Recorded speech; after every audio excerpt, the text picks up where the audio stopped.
وعلى آله واصحابه اجمعین ومن تبعهم باحسان الى یوم الدین. علماء کرامو در رد الالحاد درسونه روان دي. تر اوسه پورې د الله په فضل او په توفیق سره شل اعتراضات موږ د ملحدینو ذکر کړي دي، د هغې جوابات هم موږ ورکړي دي. د پرونی درس خلاصه دا و نعوذ بالله من ذلک دا دهریان په الله رب العزت باندې د اذیت پسند الزامونه لګوي او د هغې موږ مکمل جوابات ورکړي چې په دې کې زموږ فایده ده. زموږ د ټولو انسانانو عبادات چې راجمع کې د الله رب العزت د نعمتونو په مقابله کې د یو ګیلاس د اوبو هم برابر نه دي. وفي انفسکم افلا تبصرون، الله د خپل ځان ته دی وګوره. په لکونو بلپونه ستا په سترګو کې لګولي دي، په لکونو د سماعت د اورېدلو والې ستا په غوږونو کې لګولي دي، په زرحا او ذایقې ستا په ژبه کې ایښي دي. مختلف قسم نعمتونه تعالی درکوي د ژوند ټول سهولتونه موږ له برابر کړي دي. زموږ به څه وي او زموږ به عبادتونه څه وي. دا خوب چې موږ کوو د دې الله د دې نعمت نه موږ بله خبر شو چې کله د نه محروم شي. دا سترګې درکړي دي د دې نعمت نه به موږ له خبر شو چې د نه محروم شو. د غوږونو د اورېدلو د نعمت نه وایي هغه متل دی که نه وایي کوم وایي دوه ځله خاندي. یو ځل وایي دا خلکو سره خاندي، خلک چې خاندي دام خاندي، دا نه پوهېږي. دویم ځل چې کله پوه شي بیا وخاندي. نو د دې غوږونو د دې اورېدو نعمت نه موږ له خبر شو چې کله ترې محروم شو. ذوالفقار صاحب نقشبندي حفظه الله، پیر ذوالفقار صاحب حفظه الله په خپل یو کتاب کې واقع ذکر کړی ده د دې خوب په باره کې. وایي یو ډېر لوی انسان ما ته راغی، وایي هغه ما سره بیعت وکړو. وایي د شپې زه ورغلم، ما پاسولو چې تهجد ته پاڅېدو، هغه ناست و بیډ کې داسې ناست و، تکیه والې وه. وایي ما ویل چې داسې وختي پاڅېدلی دی. وایي ما چې وخوځوه اوده و. وایي ما ترې تپوس وکړو چې دا ولې ته اوده وي که ناست وي ذکر دی کوه. هغې ویلې زه په ناسته خوب کوم، زه سملاستی نه شم، زما معده کې چې څه دي چې زه سمله ما په خوله راوځي. ای انسانه تعالی به د خوب قدر لره شي چې کله د خوب نه محروم شي. ته وایې چې الله موږ د الله عبادت کو او الله موږ نه عبادت غواړي. دې کې خو زموږ فایده ده. الله رب العزت به موږ باندې څونه انعامات کړي دي. نن راځو خپل درس ته. دلته هم دوی دا یو اعتراض کوي، وایي الله رب العزت د خپل تعریف کولو حکم کوي. دوی څه وایي او په دې باندې وایي خوشحالیږي، او الله رب العزت په انسانانو باندې څه کوي؟ عبادات لازم کوي. نو موږ ورته جوابات په مختلف انداز سره ورکړي. موږ وایو چې دا خبره ستاسو په غلط فهمۍ باندې قایمه ده. الله رب العزت د چا عبادت ته ضرورت نشته دی. دې کې زموږ فواید دي. نن میډیکل ساینس دا موږ ته وښودله چې په مونځ کې څونه فواید دي. یو امریکني ډاکټر یو کارګزاري ذکر کوي، وایي که زما وس وشي، وایي زه په ټول امریکنیانو باندې مونځ 15 وخته لازم کوم. د انسان دا زړه چې دی دا پمپ کوي، دا وینه پمپ کوي، دا ټول جسم ته رسوي. دا کم جسم چې لاندې وي دله دا وینه ډېره په اسانۍ سره ځي، خو کم د زړه نه بره چې د جسم کم حصه ده دله دا وینه ډېر په مشکلۍ سره رسېږي. بیا هغه مثال سره بیانوي، و یو 3 4 5 چته 10 چته کور وي، دکې یو موټر پمپ لګېدلی وي، دکې چې کم لاندې چت کې څونه اوبه میلاویږي نو په هغه برنو چتونو کې دونه اوبه نه وي که نه وي. دا عقلي دلایل هغه بیانوي. مثالونه وایي کله چې دا انسان سجدې ته لاړ شي د دا زړه بره شي، سر سوي ښکته وي، بیا دې وخت کې دا زړه دا سر ته بره حصې ته هم په صحیح مقدار سره وینه رسوي. نو هغه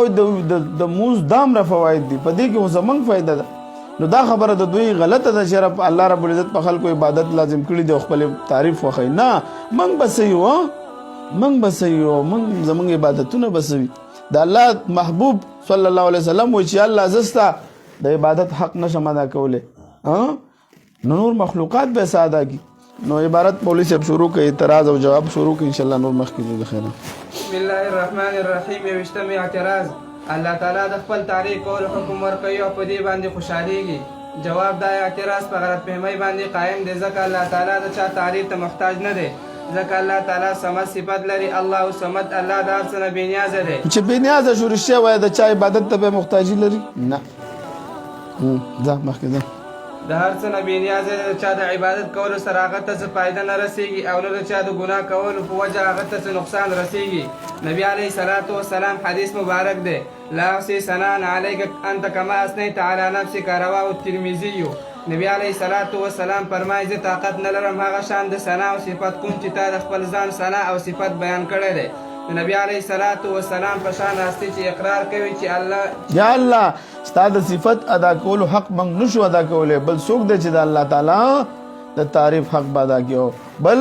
موږ ته اسلام دا تعلیم راکړی چې الله تعالی حمد او صفت بیانوي ځکه چې الله تعالی په موږ باندې ډېر احسانات کړي دي چې ما یو دوه درې ذکر کړل تاسو ته دغه شان ته کې الله رب العزت په قرآن کریم کې وضاحت کړی ولقد کرمنا بني آدم او موږ عزت ورکړی دی تاسو وګورئ په دې ټول کائنات کې انسان اشرف المخلوقات ګرځولی دی دا ټول کائنات د دپاره څه ګرځولی دی خادم ګرځولی دی انسان مخدوم ګرځولی د دپاره دا هر څه کېږي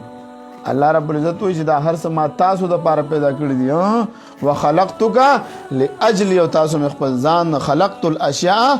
لاجلک حدیث قدسی دی اے بزما بنده دا هر څه مې تا دپاره پیدا کړي دي وخلقتک لاجل او ته مې خپل ځان دپاره پیدا کړي دغه شانته کې لقد خلقنا الانسان فی احسن تقویم الله رب العزت دا انسان په یو بهترین انداز سره پیدا کړی دی تاسو ګورئ انور دی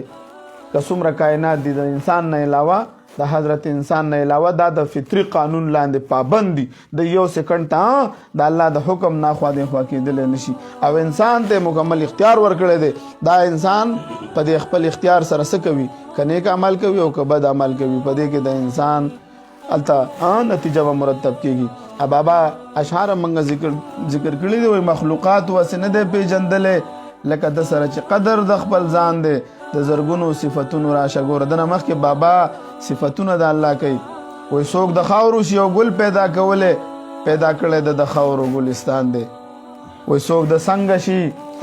ګوهر پیدا کولی د څنګه پیدا کړی دور مرجان دی وایي څوک بنده لره ایمان شي ورکولی د ورکړی هر مومن لره ایمان دی وایي څوک چې روح نه نویستلی په یو ماشي ژوندي کړی د په روح تمام جهان دی موږ ټول ساینسدانانو له چیلنج ورکو دی خو یو څیز ژوندی کړي رپورټ به جوړ کړي بېجانه څیز دی دی د پکې روح واچي تکړه دي د یوې روح نشته که نه موږ یو څنګه پکې نشته تاسو تکړه شي دغه شانته کې د الله په شان دغه جوړ بیا څه وایي وایي څوک د ځمکې نه اسمان ته شي ختلی د عیسی لره ورکړی دا مکان دی بس سجود ځمکې سر دی لګولی همې ځوړن په رکو سره اسمان دی په آخره کوي وایي مخلوقات واسې نه دی پېژندلی لکه د سره چې قدر د خپل ځان دی الله رب العزت داسې هستي ده موږ به څه یو زموږ به څه به چته څه به یې ښوروایي څه به موږ یو څه به زموږ عبادتونه بل دویم جواب چې دی د انسان بدن د جسم او روح نه مرکب دی مولوي صاحبانو د انسان بدن د جسم او روح نه مرکب دی د جسم انسان غذا په څه سره پوره کوي په خوراک سره که نه د روح دپاره غذا الله رب العزت دا عبادت ګرځولی دی مولوي صاحب مخکې وایي عبارت دویم جواب د انسان د بدن د جسم او روح نه مرکب دی د جسم غذا خوراک په ذریعه پوره کوي همداسې د انسان روح هم غذا ته ضرورت لري نو دې دپاره الله تعالی په مختلف وختونو کې د روح د غذا دپاره په انسان باندې عبادت فرض کړی دی انسان یو محرک جسم دی ساکت او جامد نه دی الله تعالی د ازل نه د انسان معمولات پیژني د انسان د پاره چې کوم څیزونه فایدهمند دي د هغې ورته څه انتظام برابر کړی د هغه د یو امریکني ډاکټر هغه کارګزاري موږ ذکر کړی د هغه وایي که چېرته زما طاقت وی نو ما به په ټول ملک کې دا مونځ نافظ کړی وی وایي د دې ډېرې فایدې دي چې یو څو چېرته منزل وي د کور او هغه چې لاندې کوم اوبه ملاویږي د اوبو پریشر وي هغه به په بره نه وي دغه شانته کې دا انسان چې وایي سجدې ته لاړ شي په دې وخت کې د ده زړه بره وي دغه خو د الله د محبوب دا حدیث مبارک هم دی که نه تاسو په ښي طرف باندې څه کوئ وده کېږئ نو ښي طرف دا زړه به د ټولو بری زړه چې بری نو دا څه کوي ټول جسم ته دا کوي یو شان دا کوي د معدې بیماري د ګردو بیماري د دې انسان محفوظ یو کله چې انسان الټه پروت وي نو دا زړه څه وي لاندې راځي معده به د بره وي نو د معدې بیماري ټول بیماري نه ته رسېږي د امریکا یو دغه شانته کې د وضو په ذریعه د سرمن د مرضونو علاجونه کولی شي مولوي صاحبانو داسې مرضونه شته کوم چې د ګندګۍ نه د وجه نه په سرمن کې خورېږي نو که چېرته انسان د ورځې 15 وخته خپل اعضا ووینځي نو د هغه ټول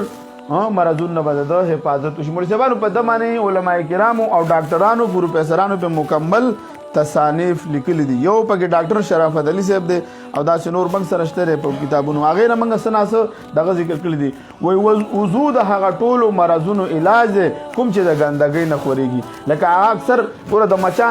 مچان ماشي کټمل داسې نور حشرات چې څومره دا په ګندګۍ باندې کینی څه کېږي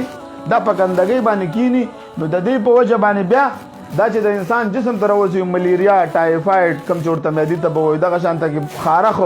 دا شانته کې دانه دا بشمار مرزونه د ځای د انسان سرمن ته رسیږي وای کله چې دا انسان څه کوي دا اودس کوي نو د سره څه کیږي د دنه دا کم جراثیم چې د جسم ته رسیدلی وي دا څه شي ختم شي دا میډیکل ماډرن میډیکل ساينس ډاکټر شرافت علي صاحب دا وضاحت کړي بیا د منځونو په باره کې چې د استاد صلات فجر څه فائدہ ده د صلات ظهر صلات عصر صلات مغرب عمل صاحب دي نو شب صلات فجر د سحر مونږ هغه وخت کېږي چې کله د انسان د خوب نه بیدار شي انسان ټول شپه آرام او خوب بل صاحبانو احادیث مبارکه په دې باب کې ګڼ دي احادیث مبارکه صلی الله علیه وسلم باندې مستقل کتابونه موجود دي الحمدلله خو موږ صرف د ساينس متعلق د دهریانو له جواب ورکو بعضی مرګري دا ورګنی چې موږ قرآن او حدیث نه الحمدلله قرآن او حدیث زمونږ بنیاد دی خو موږ عقلي جوابات دي خلکو لورکو نن سبا وخت کې دا خلک د میډیکل ساينس نه متاثر دي نو موږ هم د دې په اړه کې چې د اسلام یو حکم د میډیکل ساينس نه خلاف دی الټه د لپاره څه کیږي د کافران دا مني لکه تاسو ته ما مخکې مزاحمت کړو چې د امریکا یو پروفیسر يهودي جارج کیوب هغه خپل باندې هغه کارګزاري ذکر کړي هغه په دې حیز د طلاق په اړه کې د اسلام د طلاق د اصول او په فلسفه په اړه کې هغه تحقیق کړو کوم زنانه چې طلاق ملو شنو دا بدرې حیز انتظار کوي چې دا خاوند موجود وي او دا طلاق ورکی دا بس کېږي درې حیزه د سوچ کو چې پته کې کومه فلسفه ده چې قران ذکر کړی ده د چې کله معلومات او تحقیق په جنیاتو د جنیاتو پروفیسور نو هغه چې تاسو وکونو د یو زنانه په رحم کې تر دغه پورې تقریبا یو میاشت کې 33% یا 35% دا ډي ان اے کوم د چې منګه ماده وایو یا ورته منی وایو دا د زنانه په رحم کې موجود وي 33% یو میاشت په دویمه میاشت پورې 75% تقریبا 73-72% دی پورې ختميږي درېمه میاشت پورې د انسان د ډي ان اے د زنانه د رحم نه ختم شي نو هغه به دا په خپل تحقیق وکړو چې بای کوم زنانه د دې دغه عدت په دوران کې بل چا سره نکاح وکي او هغه ور سره مباشرت وکي جما ور سره وکي کورواله ور سره وکي نو بیا چې هغه کوم ماشوم پیدا شي هغه منی هغه ماشوم تم نقصان وي زنانه تم نقصان وي نو هغه په دوه جمعنه بیا هغه په دې ډي ان اے باندې تحقیق کوي چې د مسلمانانو خزي او د کافرو خزي الحمدلله موږ داسې پاک ژوند تیرو دوی موږ له دا خاندانی منصوبه بندي راوي چې بچي دوی چې موږ حلالي او زمنګ نسل بزیاتيږي ولو که موږ په امریکا او په یورپ کې مسلمانان ویلار شي تاسو ګورئ په یورپ او امریکا کې چې کم تاسو ته بچی د چا زیات ښکاري به مسلمانان وي دا حلالیان دي او موږ په دې باندې عقلي دلایل لرو حلال هغه موږ خورو کنه حلال ساروي موږ حلالو کنه په لکون ولالي کنه لالي یوازې د حج په موقع باندې په کور په سمره لالي لکونو خبره تعداد کله کم شو نه کمیږي او سپي سمره دي په دنیا کې حرام دي کنه ګډه او چلې وا میخه یو بچی راوړي که ډبل راوړي یو بچی اکثر راوړي صرف چلې پکې اوس راوړي د سیده کنه ده لیکن سپي په یو ځای لس پنځل لس راوړي تاسو کته چې داغه نسل زیات شو داغه نسل خدای نه زیاتای د حلال مال نسل به خدای زیاتای که تاسو موږ له ډیرم خاندانی منصوبه بندي ایجاد کې خو زمنګ نسل حلالي دی دا نه دا کیږي هغه چې کله په دې تحقیق کو چې پاک ژوند د چا د دغه سړي هغه چې د زنانو باندې کم تحقیق کو نو د هغه د مسلمانانو د زنانو پر رحم کې بدیو سړي د خپل خاوند دی نه بو او د کاپیرو چې ټیسټونه کول نو پچا کې بدل لسو د چا کې بدل پینځو نو هغه د خپل معاشره نه نفرت پیدا شو چې دا څه به حیا معاشره ده او بیا د وې د درې زامنو دا وی ډي ان اے ټیسټ کوي دا یو د نطفه نه پیدا او دوه د بل چانه بس دا مذهب پر غوښتو شي پاک مذهب کو اسلام دی الحمدلله چې الله موږ له پاک مذهب را کړی دی زمون ټول قوانین الحمدلله د شریعت او د عقل مطابق دي د اشرف علی تاج رحمت الله علیه مشهور کتاب دی احکام اسلام عقل کې دغه مې څنګه دی هغه کتاب نوم چاته معلوم دی عقل کې نظر میں احکام اسلام عقل کې نظر میں بهترین جوابات دی بکلو دا چې نور علماء کرام هم په دې معنی دا کړی دي نو د سحر د موس په باره کې انسان چې را پاسيږي نو دا سوي په دې وخت کې د ټوله شپه په انسان هم داسې چې ودوي نو د طهارت ضرورت وي دغه شانته کې د اودس په باره کې منګه ذکر کړی دي دغه شانته کې د غرمې د مانځ په باره کې د مازیګر په مانځ کې ماخه او ماخستن الحمدلله دا اوس میډیکل ساينس دا ثابت کړی دی چې دا د انسان د لپاره فائدہ ورکوي څه کوي انسان ته فائدہ ورکوي الله رب العزت زمونږ اس عبادت ته ضرورت نشته نو دوستانو دغه اعتراض مختصر غونډه کې موږ جواب وکړو بل دویشتمه اعتراض دی مذهب په انسان باندې د فکر کولو دروازې بندې کړي. دا به انشاءالله به سبا بیانو. نو دوستانو دا درسونه اورئ، دا مخکې شیر کوئ. بنګه د دې درسونو نه مقصد هم دا دی چې یاره زمونږ د آواز، زمونږ د اعتراضاتو دا جوابات د دهریانو ته ورسیږي، او دهریان چې کوم خلک د کوم مسلمانانو عقیده او نظریه او د کوم مسلمانانو عقاید خراب کړي دي چې داغه مسلمانانو د عقیده او د نظریه دفاع وشي. بس زمونږ صرف پکې دغه مقصد دی. واخر دعوانا ان الحمد